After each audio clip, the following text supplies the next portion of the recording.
Greetings in the name of the Lord. On the evening of Holy Tuesday during Holy Week in our Orthodox churches, we come to hear this beautiful, long, but poignant hymn attributed to the nun Cassiani.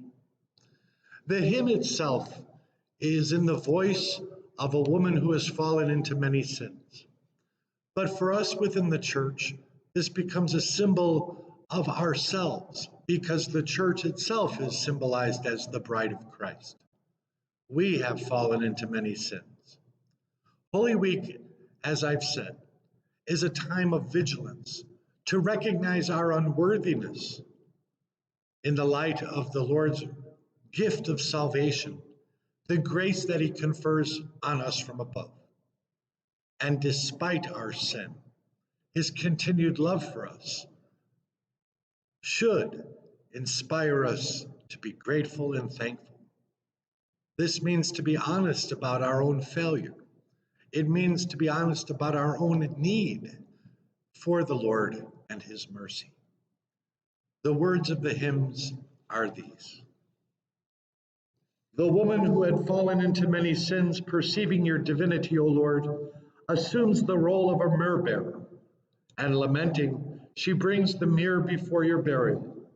Woe to me, she says, for me night is an ecstasy of excess, dark and moonless and full of sinful desire. Receive the sources of my tears, you who gathers into clouds the waters of the sea.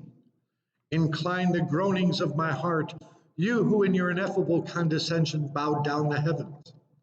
I will embrace and kiss your sacred feet, and wipe them again with the tresses of the hair of my head.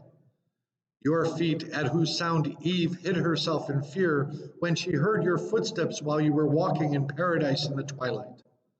O my Savior and soul saver, who can ever track down the multitude of my sins and the depths of your judgment?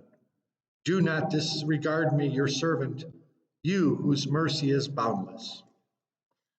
In the gospel reading, we hear of Jesus coming to the house of Simon the leper, and there, with very expensive ointment, a sinful woman anointed and cleaned his feet, wiping and drying them with her hair.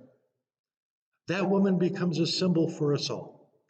And indeed, it is the time during Holy Week for us to act for the Lord and in the Lord, but to remember that, like this woman, and together as a symbol of the church, we ourselves are called to fall down and worship him.